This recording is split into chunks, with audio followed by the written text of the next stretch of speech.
pavillon de la créativité, ce sont des œuvres sélectionnées par pays. Tout ce que vous voyez ici, c'est sélectionné par pays. Et présentement, nous avons 46 œuvres ici. Et les 46 œuvres-là représentent tous ceux-là, les pays qui ont bien voulu participer. Nous avons 17 œuvres locales, nationales, qui ont été sélectionnées avant l'édition du CIAO. C'est-à-dire qu'il y a un comité qui se réunit, qui sélectionne pour le Burkina Faso. Les autres pays aussi, chaque pays reçoit des correspondances du CIAO pour se préparer en conséquence, pour ramener des œuvres qu'eux, ils ont sélectionnées chez eux pour intégrer dans le pavillon de la créativité. Parce que toute œuvre qui est là participe à la compétition, dotée d'un prix, d'un premier prix, d'un second et d'un troisième prix. Le thème là, c'est la résilience et le développement. Donc, toutes les œuvres qui ont été sélectionnées ont suivi. Il y a une expression derrière chaque œuvre qui parle de ce thème. Dans le pavillon de la créativité, ce n'est que des visites. On ne peut pas acheter quelque chose.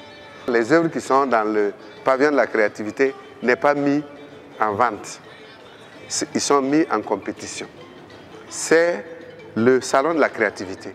Parce que c'est ça qui innove, c'est ça qui encourage les artisans à persévérer, à pouvoir être compétitifs. Une œuvre qui est sélectionnée ici est dotée de documentation.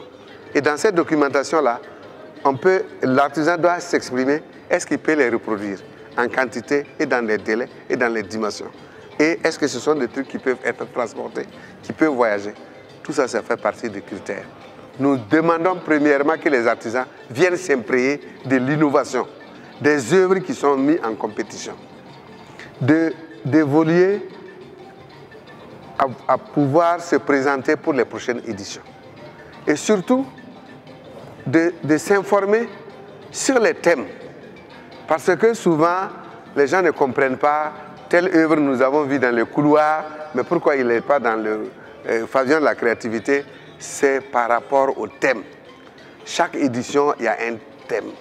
Et c'est le thème-là qui peut vous faire sélectionner et intégrer le pavillon de la créativité.